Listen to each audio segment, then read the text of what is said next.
So real quick, first off, I'm really excited for y'all to be here and for us to do this.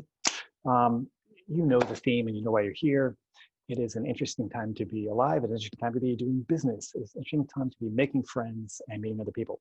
But before we jump into all this and how Zoom factors into all this, right now we are disconnected in space. We are all over the city of Austin. We are all over the world, and we are used to being connected where, normally we would meet in person. So what I'm going to talk about today is how Zoom can be a richer part of interacting. But one way for us to do this is to do this. We're disconnected in space, but we can be connected in time. And the way you do that is with something called a chat storm. If you know what a chat storm is, great. If you don't, this will be a cool thing for you to learn. And what a chat storm is when we all enter something into the chat at the exact same time. Again, we're disconnected in space. Geographically, we're all over.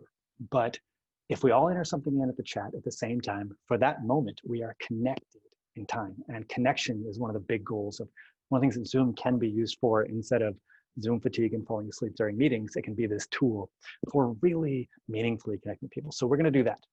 Let me tell you the prompt I'm going to give you.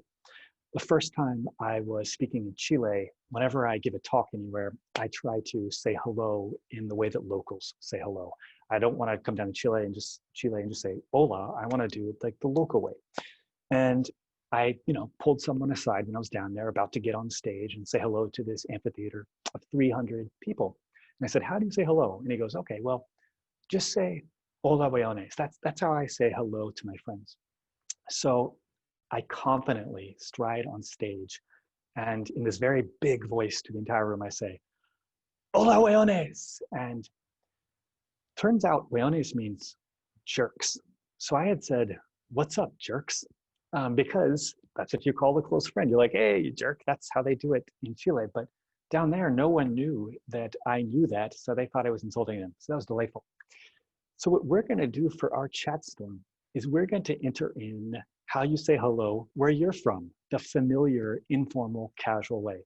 So type that in. Hold up. Don't enter it in just yet. We're gonna count it down. Okay. So type that in, but don't hit enter just yet. And on the count of three, we're all gonna hit enter and do this chat storm and be connected in time. So I think you're ready. 1, 2, 3, do it. Okay. A lot of howdies, beautiful. Some y'alls, yes, jumbo. Hi, guys, hello, okay, beautiful. All right, very cool. Now we are connected in time. The other thing about this is I keep talking about COVID, and I will talk about this, but another thing about Zoom and our connection, like Zoom and web conferencing is here to stay. When the world comes back to normal, we are still going to be here. Right now, this method of connecting it's evolving and growing, and the world is definitely going to be different when this is done. So learning a Zoom, learning video is something worth doing. Now I'm going to cut to some slides and really start getting into more valuable stuff that can be useful as we kind of go on our journeys. But so my name is Cam. I founded a company called 3 Day Startup. Right now I run a company called ActionWorks, and I facilitate and I train people in entrepreneurship, video, innovation. This picture describes most of what I've been doing. Oh, I teach at UT on the side. But now this is my life. Now my life is everything in a Zoom lens, everything video. That's Pinky, my co-pilot, who will probably rejoin us during this. But I do the exact same work, but I do it online. And I've been doing online work for a while. So what I'm going to do is just share how do you use Zoom in a powerful way, and how do you be a member in Zoom calls in a meaningful way. So we just did a chat storm. That's a cool trick that, again, everyone having to input information at the same time can be valuable. And it is just one of those things that the way to run great Zoom sessions is very often just having a lot of little tools like this at your disposal can add up to an engaging session. And engagement is ultimately what matters in Zoom, but I'll explain more about what that means.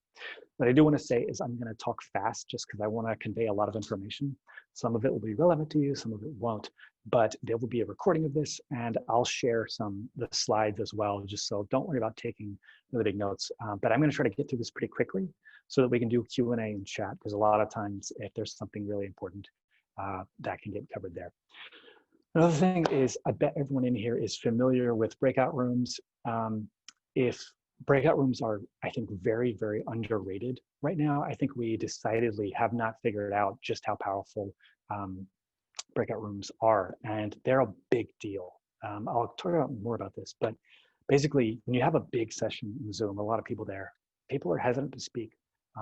Even if they know each other, sometimes they're still hesitant to speak. But a lot of times you'll find yourself in a Zoom room that doesn't. And if you facilitate, if you run sessions, breakout rooms are your friend, right? I'm going to talk about a model that uses them later. But another thing I want to mention is when you all entered this session, there was music playing. And music is another very, very powerful thing to use in Zoom. I am a professor. I am an innovation expert. I do work for Apple, GE Aviation. I run the virtual sessions for like really impressive organizations. And when they pay me, I want them to pay me because I'm an expert in this. And I know the tech, and I know the facilitation styles, and I know how meetings should happen. And I know how powerful it is. But what's funny is I find myself sometimes in these sessions where the thing that some people remember the most is that the music became the centerpiece of that. And this is one thing that's interesting about if you go to an in-person conference or an in-person session, the music isn't always, sometimes you're sitting too close to the speaker and it's too loud, sometimes you're too far away. In Zoom, when you share computer sound, the music is always at the perfect volume. So music is a really, really powerful tool to connect people together and create engagement and community. And it's one that people just think, oh, we're playing music. What I'm telling you is that these sessions I've done, very often music becomes a much bigger deal for connecting an audience together. And if the audience is connected, they can do better work, more effective work. Another thing is, I think at this point, we're all pretty good at this. We're all pretty good at mute cowboys and cowgirls. We know how that works, but there is still plenty of people who don't. And it's pretty regular for people to leave, forgetting mute when they go to the bathroom or something like that, right? So remember that and get really good. Like a lot of you, I assume most everyone here is pretty used to this and has gotten pretty good at making their coffee while they're on mute and all that kind of stuff. But just mute etiquette is something that's important, and it's worth reminding your audience of as well. When you start a session, reminding people, hey guys, the mute button is there for a reason. Keep things muted. Another thing, if you're running meetings in Zoom, part of the reason Zoom fatigue happens is people don't get breaks. So use breaks. Have people, my general rule is I don't like to go more than 45 minutes, sometimes half an hour without stopping, giving people a chance to get up, move around. Another thing is putting a timer on. And if people want to see how to use a timer like this, I'd be happy to explain it. We'll hit that in the Q&A part. But if you want that, just dump that in the chat and I'll know that you want to see how to put a timer. The reason people love timers is if they, during a break, if they get up and they don't know when to come back, and some people don't have wireless headphones. Another tip, by the way, if you're leading the session, don't use wireless, use wired because it won't run out of batteries in the middle of the session. But these timers are really, really powerful and make people know a lot more about what's going on. If you just say, we'll take a 5-minute break, they're kind of wondering, when do I come back? All that kind of thing, right? Another thing is when you do breakout rooms is to use timers again. But another thing is when you are assigning session work, when you need people to do something. One of the things I do is I teach organizations how to use video. And what I find really helpful is to not only give them a timer, but give them the prompts of what to think about. What's quite common is I will have them also take pictures of the prompts just so that they know what they need to work on, because people go to breakout rooms and forget that all the time, right? Another key lesson about Zoom is when you are speaking in Zoom, and we're doing a webinar right now, we're not doing Zoom meetings, so I can't see your face. But one challenge with Zoom is that when you're doing Zoom meetings and you can see the Zoom grid of everyone's faces, some people just look, they're checked out. They look like they are not really into what you're doing. And I noticed this because I ran some sessions where I was sure that I was bringing the energy, I was bringing great activities. And what happened was my audience just didn't look engaged. And so afterward, I went and asked them, and I said, hey, how was my talk okay? Was it good? And she looks at me and she goes, yes, it was one of the best talks I'd ever heard. And this woman looked like she was going to fall asleep the whole time. So another thing to keep in mind is that there's this thing called Zoom zombie face. And what that refers to is in Zoom, we don't have the same social pressure. We think about how our faces are wired and how our biology is wired. When you're in person, you would never give a disinterested face to someone else if you're across the table from them. But in Zoom, you're not looking at a person, you're looking at a face on a screen. And so because of this, people sometimes look disengaged. So don't take this personally. We want to use the feedback of seeing faces, but if people don't look engaged and you know that you're doing well, understand that that might be just the Zoom zombie face versus anything else. Okay, one other thing, a model of, one of the worst things in Zoom is to be leading a session and say, hey, people, who has some ideas? And what happens is people will nothing. It's just dead air. It's just crickets. No one wants to support. And a lot of that is tied to group brainstorming and why brainstorming in groups is really hard. And people are shy to do it. And there's a lot of research that shows that group brainstorming really doesn't work as a tactic. And so what I recommend is something called the 1-2-3 model. And it's very simple. What it means is in Zoom, you do a quick solo brainstorm. So you say, hey, everybody, here's our prompt. Here's the problem that we're trying to solve today. Or what, how might we do this? Or what if you're facilitating a workshop or just leading a meeting in your team, start with giving people, 5 minutes to turn their Zoom cameras off and think. And then go into a small group share. So in breakout rooms, 2 people, 3 people, 4 people, 5 people, have them share those ideas. And that's much less intimidating to do that in the breakout room. And then finally have them come back and share those to the bigger room, whether it's 10 people with 30 or whatever. But this model, this 1-2-3 model is really, really good for unearthing good ideas and getting ideas flowing and juices flowing. Okay. Let's see. Let me show you real quick something called, I don't know if you all have heard of this. It's pretty exciting. It's a very interesting tool that what it does is, look at my screen right now, right? This is interesting. You've got me talking to you, and this tool is called MMHMM. But what it does is it makes it just a little more lively as far as seeing the slide. Right now I've got that same slide, but now we've got a moving background, and it's actually very customizable. So look at this. Let's say that I don't want the slide. Let's say that I do want the slide. Let's say that I want the slide big. Let's say that I want to move me around. Let's say that I want to spice it up and make it look like I'm a really big Prince fan, which, to be honest, I am a really big Prince fan. Or let's say that I want to disappear or come back, right? Is this tool that you can do all of this kind of stuff and just be a little bit more dynamic in how you present information, right? So it's pretty exciting and pretty interesting and something that I think we're developing a lot more tools around this. So that's what is. Let me switch back out of that and get to normal. Okay, we're back. Okay, so just to keep us moving.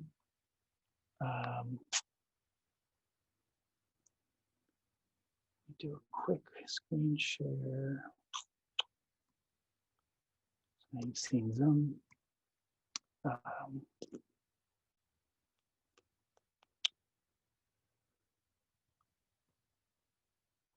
Okay, now you should have nice things back. So let me tell you one more thing, which is, how do you thank people on Zoom? One thing is that, again, is good teams and good workshops are better when people are excited, motivated, and pumped to be part of it. And it's really awkward to have people say thank you in Zoom. So what I want to introduce is a tactic called the gratitude attack. And this is, I've been doing this for a long time now, and it's a really special way to show appreciation for someone. What you do is I'll just show you. Check this out. 1, 2, 3. Will, you were an amazing person. Thank you. G of the writing game. Magic to all of us. I think this has definitely changed my life and completely. Enthusiasm with Amazing how much ability effort you put navigate the world. days of stuff to Changing. jump in. Thanks so much. Informative, bro. You transcend Claps. humanity in so many Claps different to ways. Thank you so much, Will. Let's go. Claps. Anytime. Thanks It's been a Thanks, Will. blast to work with him. Okay, so what that was what you do at the end of a session, at the end of a project, at the end of a workshop, there's someone you need to thank. And so what you do here is you ask everyone to, on the count of 3, to unmute their mics and say something nice about that person. Now, what happens is exactly what you saw. It's cacophony. It's a mess. It's really hard to hear individual voices. But the thing is here is what you do is you make sure you record this and then get this 10-second clip of a room full of people, whether it's 5 people, whether it's this many, whether it's a huge stream. But having just this 10-second clip of them saying nice things about this person and then giving them that clip, that's a gift they get to carry around. That is this wonderful thing that, we're all professionals, we're all on our journeys, and we have our up days and we have our down days.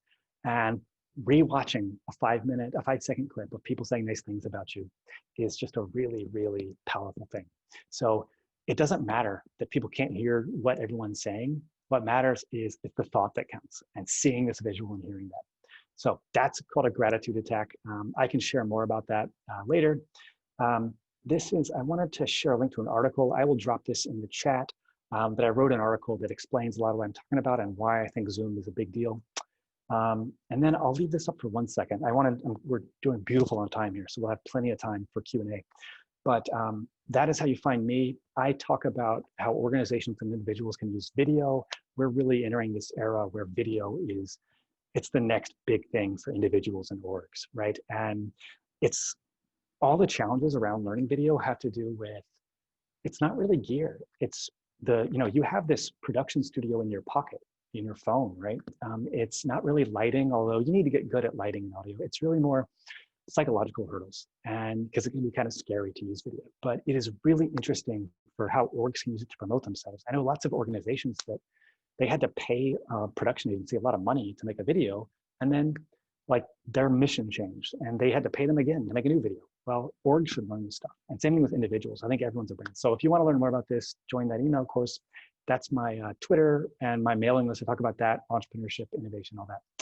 But I will dump a link to this stuff and I'll dump a link to the article. Why don't we use our last 10 minutes for Q&A and any comments, questions, or anything people want to share. So at this point, I will start checking chat and Q&A for what people want to talk about. So if you have questions, go ahead and put them in Q&A and I will find them. Let me dump some links in real quick. That's a link to the article. So let me go to Q&A first. So Douglas asked, gratitude attack shows 49 people at once. You've never seen more than 25. If you have a particularly powerful computer, you need to have a desktop usually. There's a setting inside of Zoom for 49 people. And actually, I think it might go up to 64. But I use a MacBook that's actually pretty powerful, and that's still not enough. So that's where you find that. Julia asks, what is the optimal amount of time for a Zoom session? It really depends on the mission. I would think less about optimal amount of time and more about for a segment. And I would never I don't like to make a segment longer than 45 minutes or an hour. Some of it is dependent on the content. If your speaker is amazing and the content's incredible, you can go a little bit longer. What I would think about is how much can one person deal with in a day? And it is definitely not the way that some conferences and workshops will be 8 hours. Like never make people do 8 hours of Zoom in a day. I don't like to go over 4. And with that, I like pretty heavy breaks. Abby asks, how do you access? It's just Google it. It's in beta and it's available. Kristen asks, is the timer from YouTube? Yes, you can insert a video into a slide in Google Slides and PowerPoint, and it's exactly what you do. Just search 10-minute timer, 5-minute timer, and that is exactly how you do that.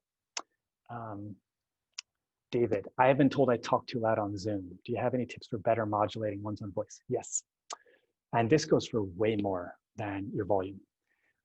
The problem with a lot of advice about Zoom and even video is everyone is different. David might have a really booming voice, whereas Gregory might have a more quiet voice. So the best way to learn this stuff is just to take notes and practice.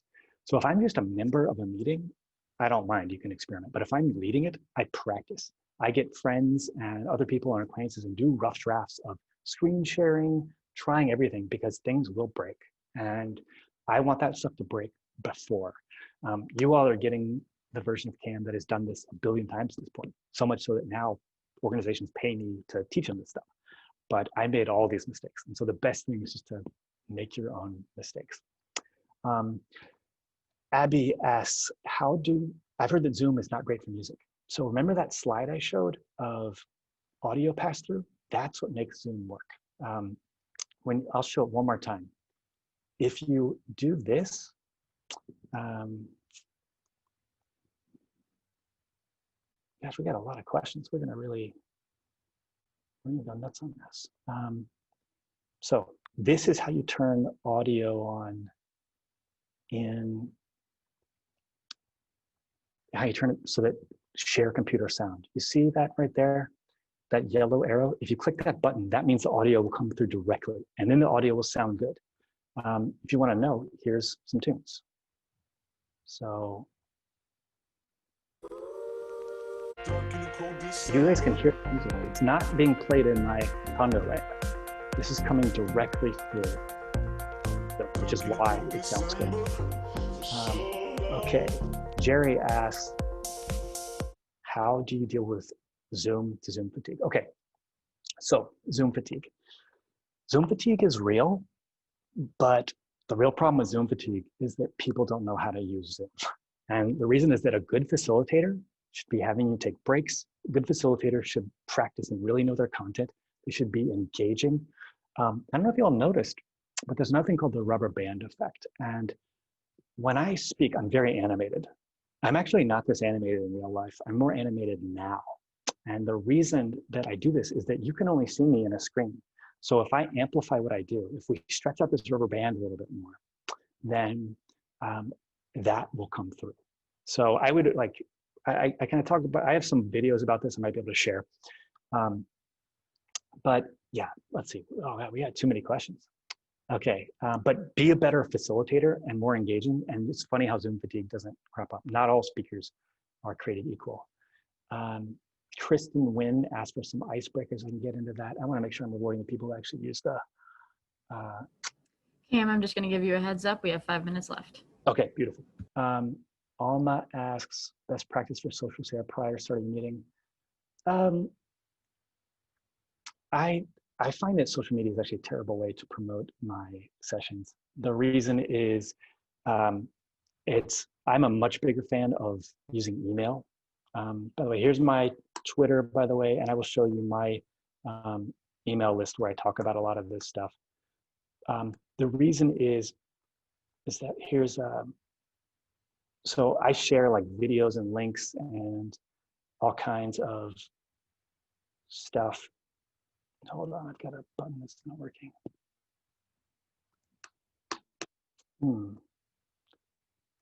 Getting some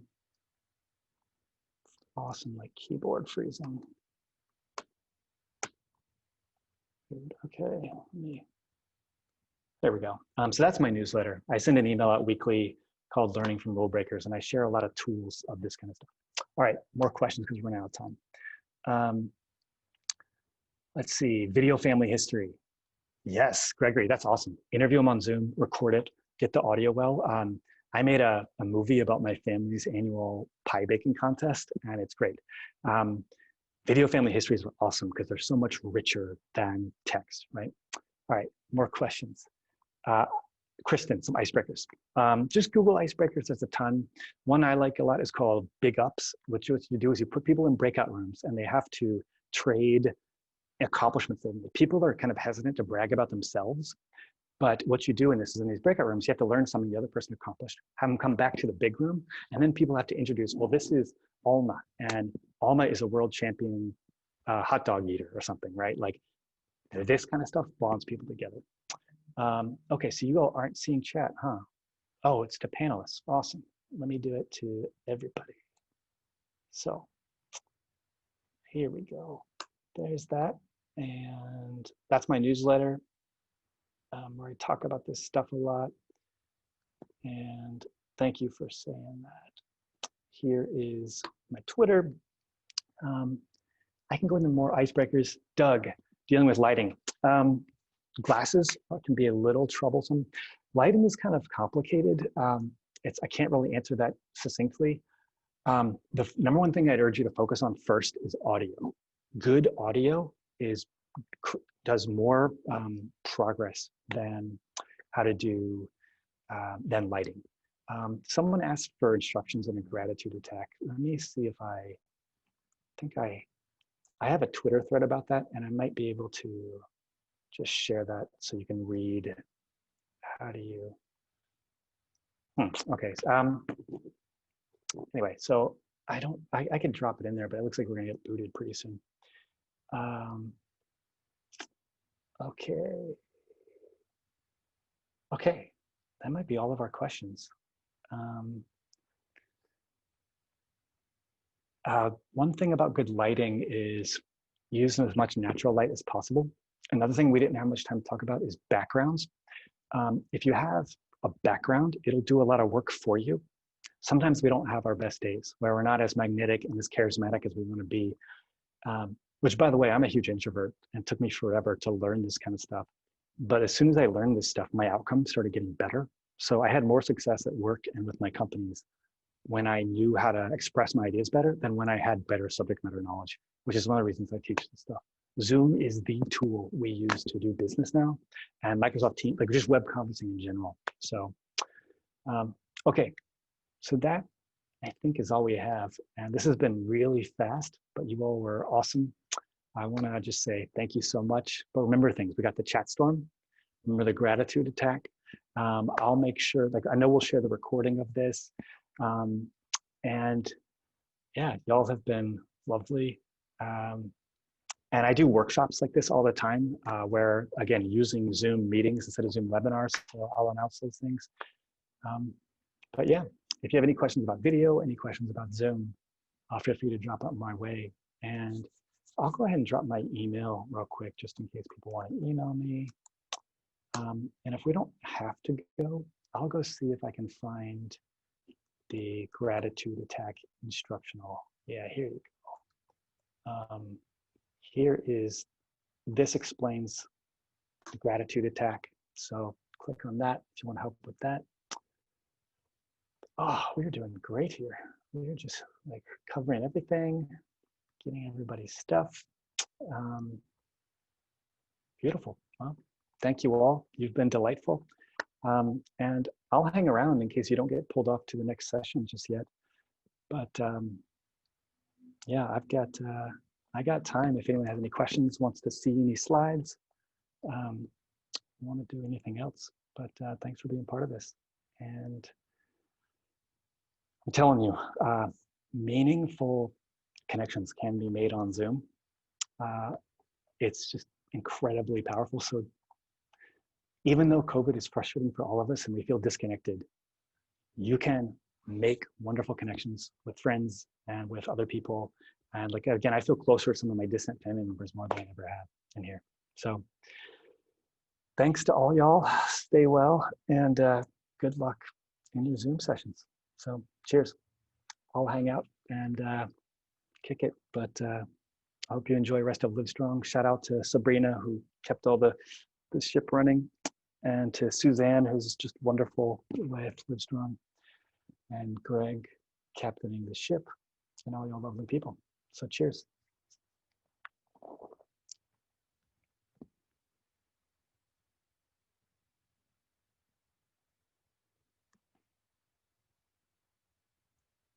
Heather. Yeah, oh no, Heather, no shame in that whatsoever. That's definitely a thing.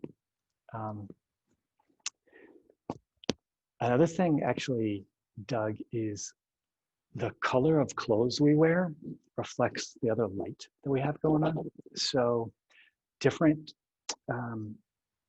clothes we wear and different backgrounds we have can reflect on how we look on camera.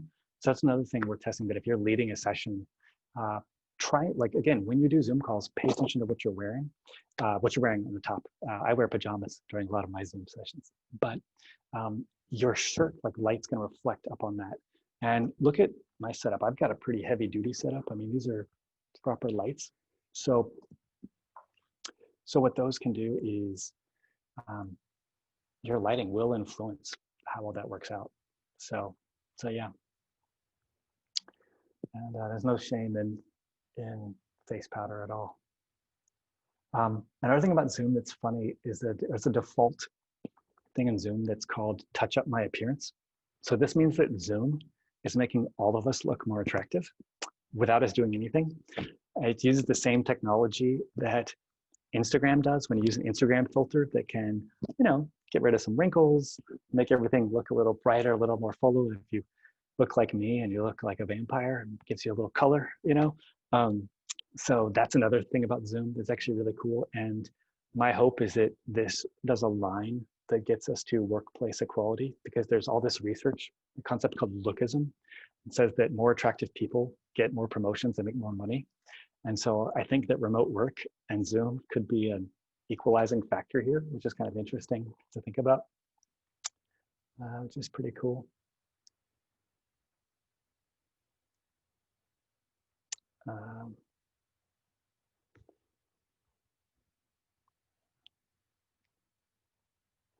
If we still have people hanging around, if you all want, I could talk about lighting and audio. I could talk about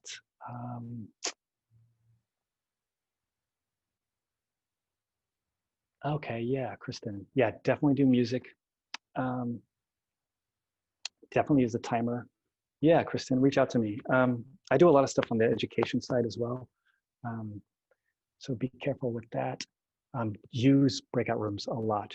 The other thing about y'all, when you're running a Zoom session, I'm only running a half-hour session, and I've been doing this forever, so I know how to do it.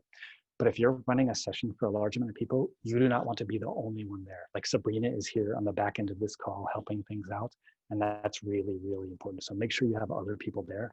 And another thing is, I can't emphasize enough the importance of practicing. So you would never, like, imagine a stage play. They would never run that for the first time without practicing it. Do the same thing with Zoom. And with, I showed that tool that made all the lighting and all that.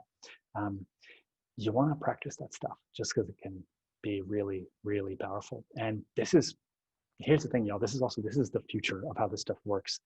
If you think about how much a conference costs when you get professionals together, or students or whatever, moving them around, having them jump on planes and all this kind of stuff is so expensive.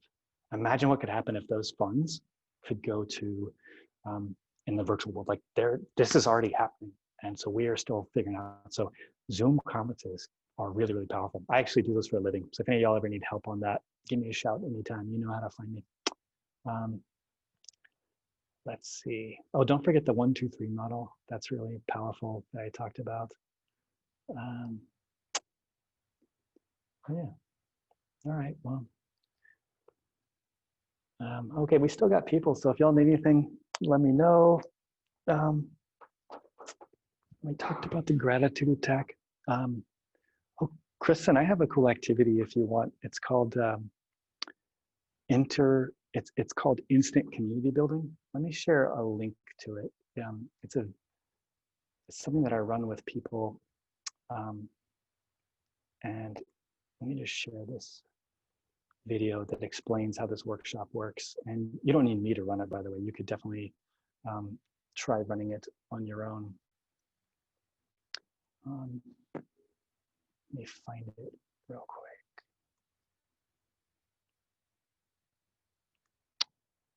Here it is. So yeah, this is